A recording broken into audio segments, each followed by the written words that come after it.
Oi gente, aqui é o Lucas e hoje eu vou reagir ao vídeo do Jason Ferrer, né, sobre se os hebreus realmente nunca estiveram no Egito, é tudo um mito. A gente vai falar mais sobre isso, mas antes, vocês que acompanham o canal, que são inscritos, que já estão vendo os vídeos, vocês devem ter percebido que o meu último vídeo ele acabou desaparecendo, sumindo misteriosamente.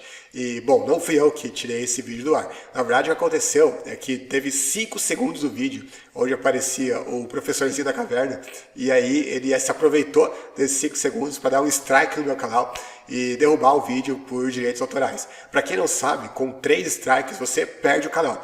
Então, basicamente, eu tenho mais 2 chances só até perder o canal, porque uma delas, o professorzinho, né, que viu que eu tinha 5 segundos do vídeo que ele aparecia, aí aproveitou e foi lá e deu strike no vídeo. Assim, eu nem me importei de censurar ele naquela ocasião, por 2 razões. Primeiro, porque era só 5 segundos de vídeo, basicamente. E segundo e principal razão, porque ele mesmo mostrou o meu rosto e minhas falas, meu rosto, e reagiu uma série de vezes lá nos vídeos dele. Praticamente toda live ele faz isso. É um cara realmente fanático pela minha pessoa. Então eu pensei, na última live, inclusive, dele, ele tinha feito 4 horas, fez um monte de reacts meus com o rosto, sem censurar nada, né, e tudo mais.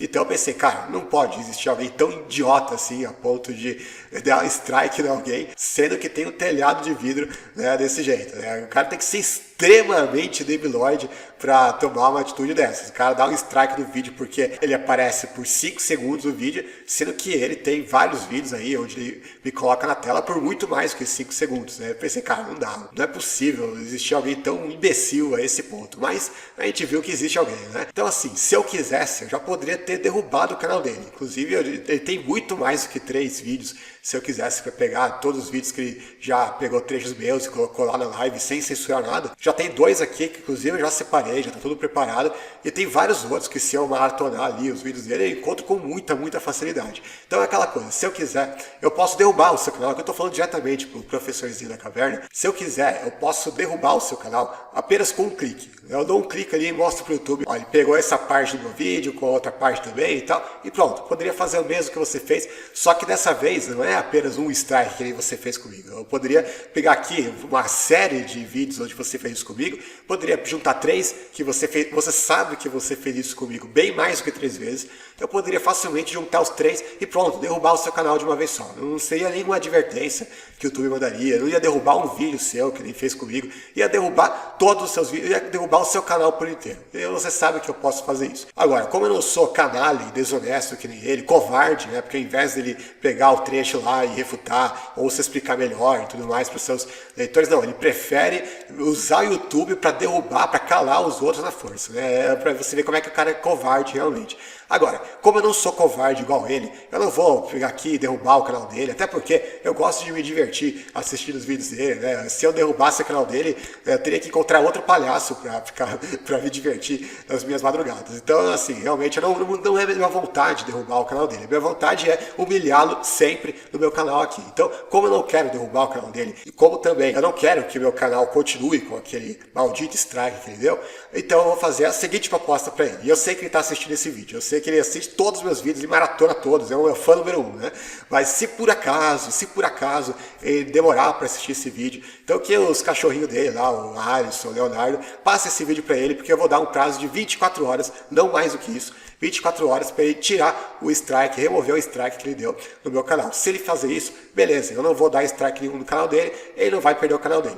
Não vai correr esse risco, pelo menos. Agora, se passado 24 horas ele continuar a manter o strike dele, eu vou procurar todos os vídeos que ele fala de mim, que ele mostra na tela, que ele coloca trechos meus, sem censurar nem nada, porque ele nunca censurou meu rosto. Vou pegar um por um deles, vou mandar pro YouTube, e aí começa a torcer, meu amigo, pro YouTube não derrubar o seu canal e você perder todos os seus vídeos e todas as suas lives. Então é simplesmente isso. Eu acho que se você for uma pessoa minimamente inteligente, apesar de você já ter demonstrado inúmeras vezes que você não é, mas se você fosse uma pessoa minimamente racional, eu acho que você, né, não pagaria para ver, né? Eu, se fosse você, se eu estivesse no seu lugar, eu não pagaria para ver. Eu realmente iria fazer isso, até porque um acordo de cavaleiros aqui. Eu vou deixar de derrubar o seu canal e você tira o strike que você deu no meu vídeo, e a partir daqui em diante eu não vou mais vou mostrar a sua cara em um vídeo meu e você também não mostra a minha cara em nenhum vídeo seu. Então, já tá dado o recado. Você tem 24 horas para fazer isso, senão, infelizmente, eu vou ser obrigado a derrubar o canal que mais me diverte nas minhas madrugadas, né? Infelizmente, eu vou perder boa parte do meu entretenimento rindo das palhaçadas desse cidadão. Mas enfim, é o preço a se pagar, já que realmente um cidadão desses, que ao invés de rebater os argumentos, prefere derrubar o canal da outra pessoa, é um sujeito baixo, é um sujeito canalha, covarde. E assim, eu tô sendo extremamente bonzinho em não ter dado 3 strikes já de uma vez e derrubar o canal do cidadão. Mas para mostrar que eu não sou canalha igual ele, eu pelo menos eu tô dando um prazo. Tô fazendo aquilo que ele não fez comigo. Eu tô dando um prazo aí para ele remover o strike que ele deu no meu canal e aí a gente fica aqui. Então é esse o recado que eu dou para o professorzinho da caverna e vamos agora para o vídeo de react do Jason Ferrer. Não sei se é Ferrer, se é Ferrer, não sei como é que é o sobrenome, mas é o Jason, né? E claro, para não tomar strike também do Jason, eu vou censurar o rosto dele, né? Porque faz o quê, né? É o jeito. Vamos lá então ver o que o Jason tem a falar pra gente. O poder de um Deus dividiu essas águas. E pasme você, pessoas acreditam nisso. Acredita que o mar se abriu ao meio e as pessoas passaram fazendo poeira dentro desse mar. E o curioso, sabe o que é? É que nenhum egípcio quis comentar esse feito, ou pelo menos registrá-lo. Uma curiosidade. Muito menos procurar Moisés para uma entrevista. Quer dizer... Não, cara, eu tinha falado que esse cara era meio comediante, mas eu não imaginava que fosse tanto assim. Ele queria que um egípcio convidasse Moisés, depois já de abrir o Mar Vermelho, depois de todo mundo morrer lá, os egípcios da água, que o egípcio convidasse Moisés para uma entrevista. Não, isso daí foi a coisa mais... De todos os reacts que eu já fiz até hoje, esse daqui superou todos os limites. Daí eu imagino que se o Moisés não fizesse uma entrevista lá pro William Bonner, né, pra Fátima Bernardes lá no encontro, aí não vale, aí significa que... Desculpa, eu vou ter que cortar essa parte, não dá, senão eu vou ficar rindo sem parar aqui, não dá. Essa daqui foi o melhor argumento, assim, de todos que eu já vi até hoje, os ateus dando, né? Se nenhum egípcio fez uma entrevista com o Moisés, então, portanto, o êxodo está refutado, acabou, pode chorar aí, cristãos, né? A Bíblia está refutada porque... nenhum egípcio fez uma entrevista com Moisés depois que ele abriu o Mar Vermelho, né? Então tá certo, é muito bacana isso, né? Realmente. Não sei nem como continuar esse vídeo depois disso, né? Realmente. Né? Uma hora depois... Eu imagino, né, depois de Moisés já ter passado ali no Mar Vermelho, já ter chegado do outro lado e tal, um egípcio desesperado ali, nadando, consegue atravessar o Mar Vermelho, sabe sei lá como, chega lá para Moisés, Moisés, vem cá, deixa eu fazer uma entrevista com você, por favor, Moisés, deixa eu fazer uma entrevista, eu quero registrar esses feitos aí, né? Não dá, cara, é assim, tipo, é uma imaginação muito fértil, realmente, que esses ateus têm. Mas, enfim, por detrás desse argumento da entrevista, né, que foi o melhor, assim, que eu já vi até hoje, né, o mais divertido de todos, tem um argumento que os ateus realmente usam, e que alguns críticos da Bíblia usam realmente para falar que o êxodo nunca existiu, que é que os egípcios não narraram o êxodo, né, porque na cabeça deles, se o êxodo tivesse existido, não teria sido narrado apenas pelos israelitas, mas também pelos egípcios. Só que tem um probleminha com esse argumento, que os egípcios eles não tinham nenhuma razão para narrar o maior vexame que seria da história deles, um fracasso monumental, retumbante desse nível. E todos os autores concordam sobre isso. Deixa eu só citar um aqui, né? Tem um aqui que eu separei, esse artigo acadêmico escrito pelo Gerald Wheeler, que escreveu aqui. Deixa eu colocar um zoom aqui. Olha o que ele falou sobre isso. Os monarcas egípcios nunca foram dados a registrar derrotas e desastres e certamente não a perda de uma brigada de carruagens durante a perseguição de escravos fugitivos. Cara, ele está falando uma coisa mais óbvia, né? Porque todas essas inscrições que foram preservadas de faraós eram inscrições de vitórias dos egípcios. Até tem, inclusive, um caso muito famoso, muito conhecido, da Estela de Mener-Ptah, onde vai dizer o seguinte, vou colocar mais um aqui, onde eles vão dizer, isso aqui é um faraó, dizendo, Ascalão foi conquistada, Gezer foi tomada, e Onoã ficou como se não tivesse existido. Israel está destruído, a sua semente não existe mais. A Síria tornou-se viúva para o Egito. E assim por diante. Ou seja, ele vai registrar todas as vitórias, todos os feitos dele. Você não vai ver aqui ele falando, teve um país aí que me humilhou, levei uma sova desse país aí, esse povo massacrou a gente, fui humilhado, né, só me resta choro e ranger de dentes. Não, você nunca vai ver o Faraó registrando fracassos dele. Pelo contrário, essas estelas aí, essas inscrições que foram preservadas até hoje, vai ser sempre ele se gabando de alguma conquista, às vezes até exagerando, né, na conquista, como que nem ele falou, né, que Israel está destruído, a sua semente não existe mais. Só que a gente sabe que Israel continua existindo. Então, ele sempre está se gabando de alguma coisa em linguagens exageradas, usando hipérboles e tudo mais. Você nunca vai ver ele registrando um fiasco, um fracasso monumental, muito menos um fracasso desse nível, né, de escravos fugitivos terem devastado o Egito e, pior ainda, né, os próprios soldados do faraó terem sido completamente destruídos no Mar Vermelho. Obviamente, nenhuma fonte egípcia oficial iria registrar um vexame histórico desse nível. Agora, isso não significa que os egípcios não fizeram registros do êxodo do Egito, diferente daquilo que o Jason fala. Por quê? Porque eles registraram sim, inclusive se você for ver na história antiga do Egito e também nas fontes da época, por exemplo, ali por volta da época de Jesus, um pouco antes, você não vai ver nenhuma fonte negando o êxodo do Egito. Você não vai ver ninguém falando que os israelitas inventaram o êxodo, que eles nunca tiveram no Egito. Essas críticas modernas que a gente vê dos liberais a partir ali do século XVIII, XIX e diante, você não vai ver na literatura antiga. Nenhum povo na história antiga negava que de fato os hebreus estiveram no Egito e que de fato houve o êxodo. Eles tentavam simplesmente fazer um revisionismo daquilo que a Bíblia dizia, ou seja, eles negavam que o êxodo aconteceu da forma que a Bíblia descreve, mas eles não negavam que houve um êxodo. Inclusive tem um autor egípcio chamado Manetão. Esse Manetão aqui, ele era sacerdote egípcio e historiador. Ele viveu ali por volta do século III a.C. Depois vocês pesquisem mais sobre ele.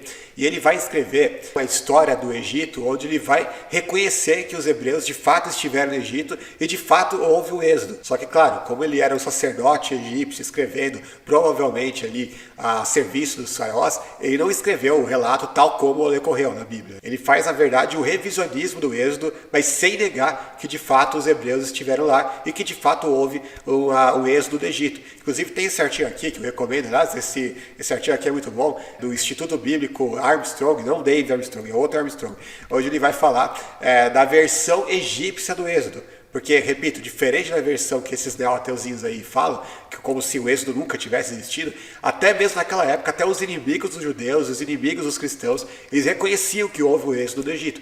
Só que eles davam uma outra versão, uma versão deles para a história. E aqui ele vai mostrar a versão egípcia da história, baseada em grande parte no registro do Manetão. Agora, aqui eu traduzi automaticamente para o português, para a gente fazer aqui uma leitura do que esse artigo diz. Depois, se quiser, é só ir lá e ler o artigo completo. Olha aqui a versão que o Manetão vai contar, que a gente vai ver que em muitos aspectos ela é realmente compatível com a Bíblia. Só que ela vai mudar algumas questões ali para fazer parecer que os egípcios eram os bonzinhos e os hebreus que eram os malvadões e que, na verdade, os egípcios que ganharam a guerra no final, mas ela não deixa de reconhecer que, de fato, os egípcios tiveram grandes perdas, grande destruição, ruína nas mãos desse povo. Então olha o que o Manetão vai dizer. Vai dizer que eles foram enviados para trabalhar nas pedreiras e continuaram naquele estado miserável por um longo tempo, exatamente como a Bíblia diz, e que o rei desejou que se separasse a cidade de Avares, exatamente a cidade que a Bíblia diz que os hebreus estiveram durante o tempo que eles foram escravizados, que é a cidade também chamada de Gósen, né?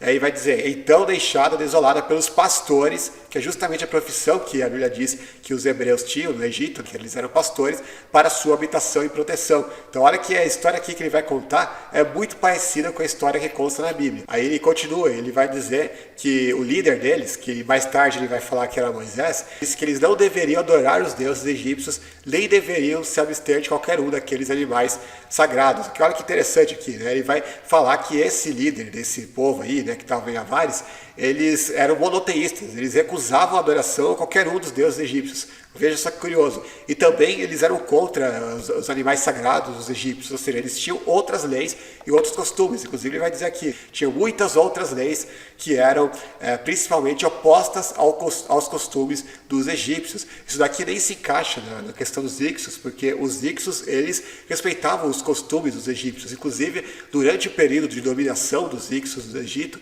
eles gostavam tanto da cultura egípcia que eles mantiveram o nome faraó para o líder deles mesmos, né? Então, eles próprios chamavam o líder Hykso de faraó, porque eles mantiveram toda a cultura egípcia ali do período de dominação do Egito. Então não tem nada a ver com os Hyksos aqui, ele está claramente falando de outro povo. Aí ele vai seguir, veja só o que o Manetão vai dizer aqui.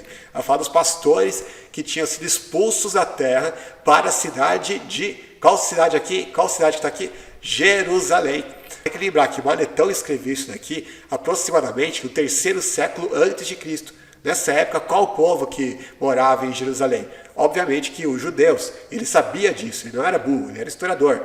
Ele vai dizer que esses pastores aqui eram justamente que os que foram expulsos da terra, eram justamente os que foram para a cidade de Jerusalém. Olha que coisa interessante. E aí ele vai dizer que totalizavam 200 mil homens. Aqui a gente vê que 200 mil homens é uma cifra menor do que aquilo que a Bíblia diz, mas é só para deixar aqui claro que muitos deles vão afirmar que as cifras da Bíblia é muito exagerada, que na verdade até pode ter ocorrido um êxodo, mas é apenas de uns 5 mil homens, eles falam, nada mais que isso, no máximo estourando 5 mil, né, ou menos. E aqui o próprio Manetão vai dizer que houve 200 mil, depois vai falar que dá até cifras maiores, né?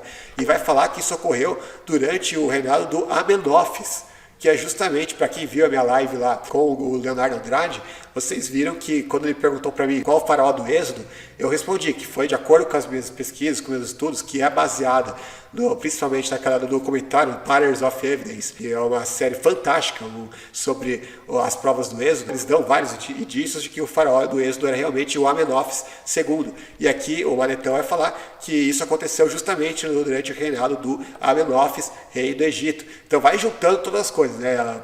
Eles estavam em Avares, eles foram depois para Jerusalém, eles tinham uma população muito grande com eles, né, de 200 mil homens, e foi durante a época do Amenófis. Vai juntando os pontos, né? Depois a gente vai ter mais coisas ainda para comentar. Aí vai falar, mas para o povo de Jerusalém, mais uma vez ele vai conectar a Jerusalém, trataram os egípcios de uma maneira tão bárbara que aqueles que viram como eles subjugaram o país mencionado e a horrível maldade de que eles eram culpados. Veja só, aqui eles vão falar, eles vão reconhecer que esse povo aqui, que está relacionado a Jerusalém, etc e tal, eles devastaram o egípcio, trataram os egípcios de forma bárbara, né? Ele vai falar aqui, né? A horrível maldade que eles eram culpados. Então, embora ele não mencione aqui explicitamente as 10 pragas do Egito, ele vai falar que ele realmente deixou o Egito em ruínas, né? Arruinou completamente o Egito. E aí ele vai depois mencionar aqui que também foi relatado que o sacerdote que ordenou seu governo e suas leis era de nascimento em Heliópolis e seu nome era Osarsipe, de Osíris, que era o deus de Heliópolis. Mas quando ele passou por este povo, seu nome foi mudado e ele foi chamado de Moisés.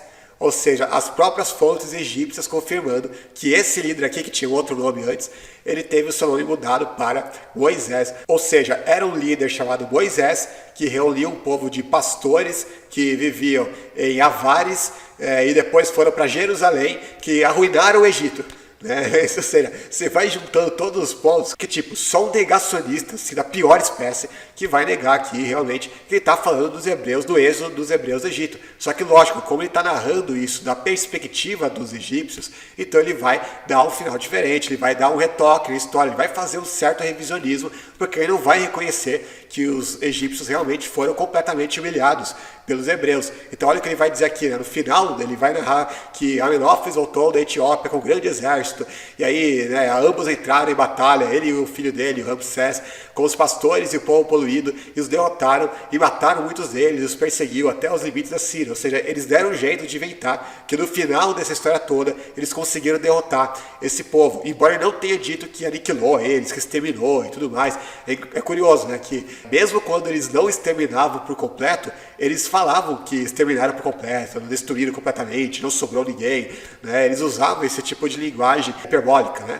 Mas aqui eles nem sequer usam essa linguagem, meio que reconhecendo que realmente essa vitória não foi lá grandes coisas. Mas mesmo assim, eles tentaram dar um jeito de falar que os egípcios ganharam essa guerra. Por quê? Porque eu repito, se você for ver todas as crônicas egípcias, você não vai ver eles falando de derrotas. Existem inúmeras derrotas que a gente conhece que o Egito Egito teve ao longo da história, que a gente só conhece por causa das crônicas dos outros povos, ou seja, os povos que derrotaram os egípcios, e não das crônicas dos próprios egípcios, porque os egípcios eram orgulhosos demais para narrar os seus vexames, os seus fracassos.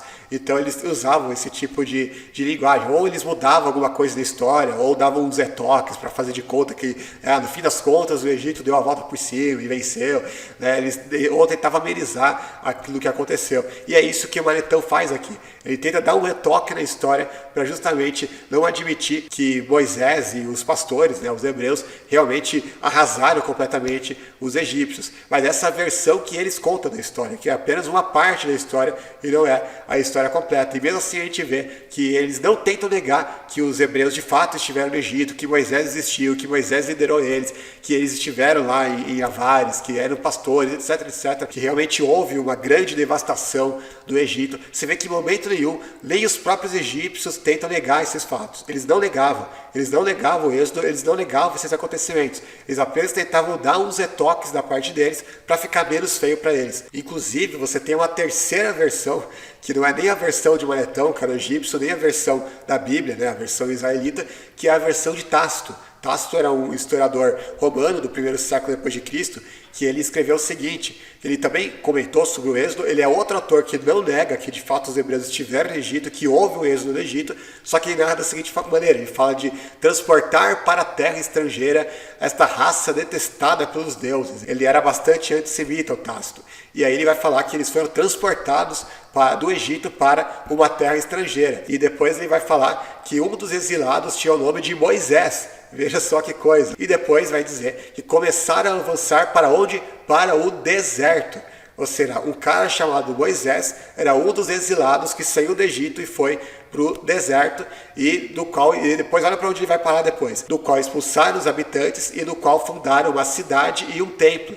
Porque aqui aí vai ter algumas diferenças em relação ao relato bíblico, porque o relato bíblico vai falar que eles ficaram 40 anos peregrinando no deserto, para só depois eles realmente fundarem uma cidade e tomarem as terras lá dos cananeus. Aqui Tácito não, Tácito ele fala que eles fizeram uma jornada de 6 dias, e aí no 7º já, ou seja, muito rapidamente, não dá nem para confiar num relato desse, porque não dá para você caminhar só 6 dias no deserto e aí já chegar numa cidade e conquistar a cidade e aí fundar a cidade e o templo. Mas olha que coisa interessante, ele vai reconhecer que eles saíram do Egito, chegaram no deserto, liderados por um cara chamado Moisés, e depois disso eles expulsaram os habitantes de uma outra cidade, fundaram uma cidade ali e um templo especificamente. Ele não fala vários templos como se fossem politeístas, mas um templo.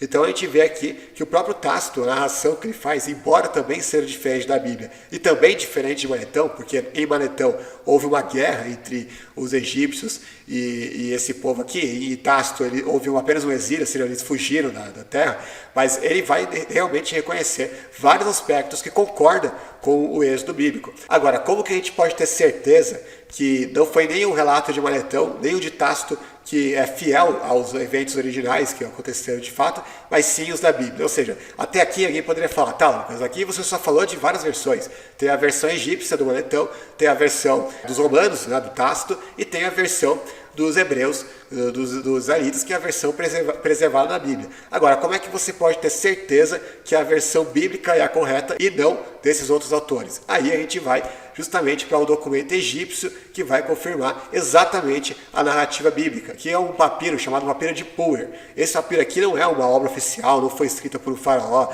nem ninguém a serviço do imperador. Então ele tem mais liberdade para narrar os eventos tal como eles aconteceram. E aí você faz uma comparação com o que é narrado na Bíblia e você vê que é exatamente os mesmos acontecimentos. Vamos ver o que ele narra aqui, né? Ele vai falar de sangue em toda parte, vai falar dos mortos do rio, que o Nilo está ensanguentado, exatamente o que aconteceu ali na primeira praga, né, do Nilo virando sangue. Ele vai falar que os encantos e os encantamentos dos magos eram ineficazes, que é exatamente o que a Bíblia narra, né, que os magos do Egito tentaram reproduzir os encantamentos de Moisés e não conseguiram. Aí vai falar também da cevada e do trigo que foram consumidos pelo fogo e que desapareceu. É exatamente a mesma coisa que vai falar do fogo que desceu à terra, da saraiva e fogo misturado, que é uma das pragas do Egito. Fala aqui dos rebanhos de cabras e que estão desnorteados. E aqui vai ter mais trechos falando sobre a ruína que abateu o rebanho deles. vai ter texto falando que não amanheceu, que é exatamente o mesmo que a gente viu na Bíblia, que fala das trevas, que espessas por durante 3 dias no Egito. Vai falar aqui dos filhos dos grandes lançados contra a parede, que vai falar exatamente, fazer uma alusão à praga da morte dos primogênitos. Vai falar aqui do fogo que acendeu as alturas, que também é uma alusão ali à coluna de fogo. Vai falar aqui que ouro, lápis azul, prata, turquesa, cornalina e bronze são colocados no pescoço das escravas. E é exatamente aquilo que a Bíblia narra, quando fala que os israelitas despojaram os egípcios, ou seja, escravos que tomaram as joias dos egípcios. E também vai falar que, veja, quem estava enterrado como um falcão está em um caixão de madeira. Aquilo oculto na pirâmide estava vazio. Ou seja, eles vão falar de alguém que tinha sido embalsamado, mas que tinha saído dali. Eles fizeram a pirâmide em homenagem a ele, ou seja, era alguém que realmente do alto escalão, um cargo muito importante no Egito, porque eles não embalsamavam qualquer pessoa em um túmulo em forma piramidal, era só para autoridades no Egito. E pior do que isso, vai falar que eles não estavam mais lá. Ele já tinha saído dali. E aí a gente vai conectar com o texto bíblico de Gênesis 50, 26,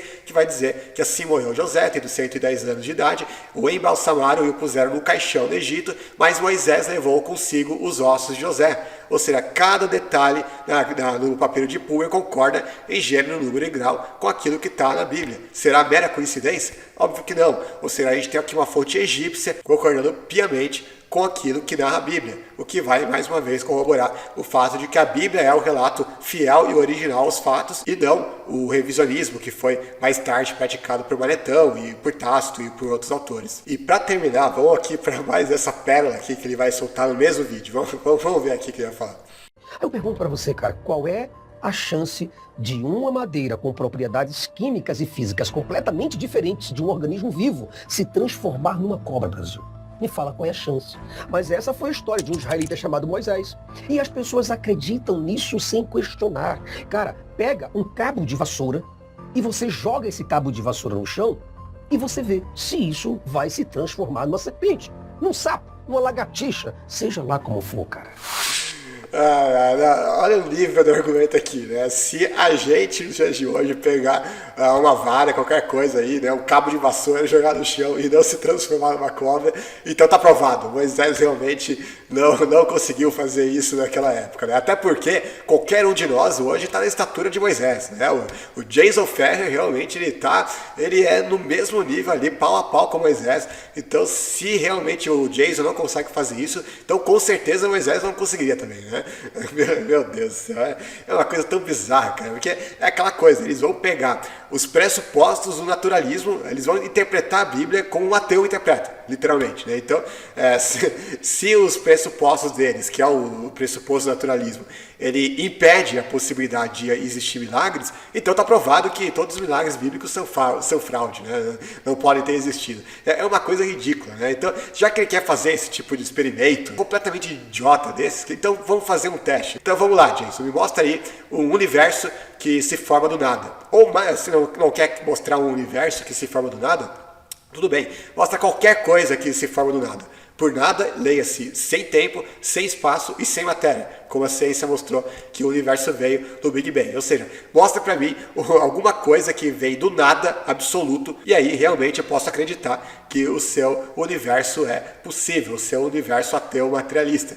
Ou então, se você quiser, né, vamos lá para mais um encontro da carochinha que você acredita, vocês gostam de se colocar aí, né, como os caras que são a favor da ciência e nós somos os negacionistas. Então mostra aí pra gente a vida surgindo da não vida, ou seja, algo que é orgânico que surge daquilo que é inorgânico. E mostra para mim, e aí realmente eu vou acreditar que a gente surgiu da matéria inorgânica. Agora, é óbvio que ele não é capaz de mostrar a vida surgindo da não vida, ou alguma coisa surgindo do nada, e mesmo assim ele acredita, pela fé dele, pela fé ateísta dele, que essas coisas aconteceram, e que essas coisas são possíveis e que de fato aconteceram. É a fé dele.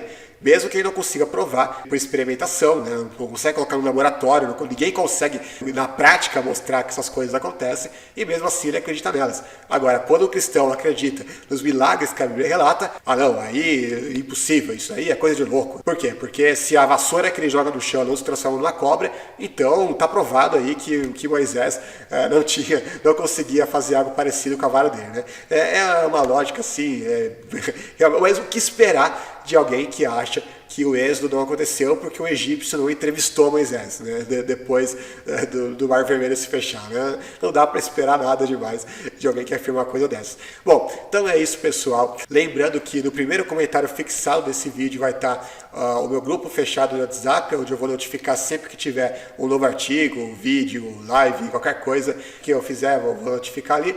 E eu vou tentar fazer o seguinte, já como eu posto vídeos com uma frequência mais ou menos de uma vez a cada 2 dias, dos dias em que eu não for postar um vídeo, para não ficar sem conteúdo nenhum, eu vou postar alguma coisa lá, uma reflexão, uma recomendação de leitura, de algum artigo que eu já escrevi. Aí eu vou fazer um textinho pequeno, assim, de, sei lá, uns 2 parágrafos, só para não ficar sem postar nada. E aí depois, nos dias que tiver algum vídeo, uma coisa assim, daí eu posto do vídeo que eu vou fazer. E também, não se esqueça de se inscrever no canal se não for inscrito ainda, de compartilhar o vídeo, de ativar o sino das notificações e, claro, de comentar também. Aqui eu respondo todo mundo que tem qualquer dúvida, sugestão, interrogação, qualquer coisa eu respondo aqui. Então é isso, pessoal. Grande abraço, valeu e falou!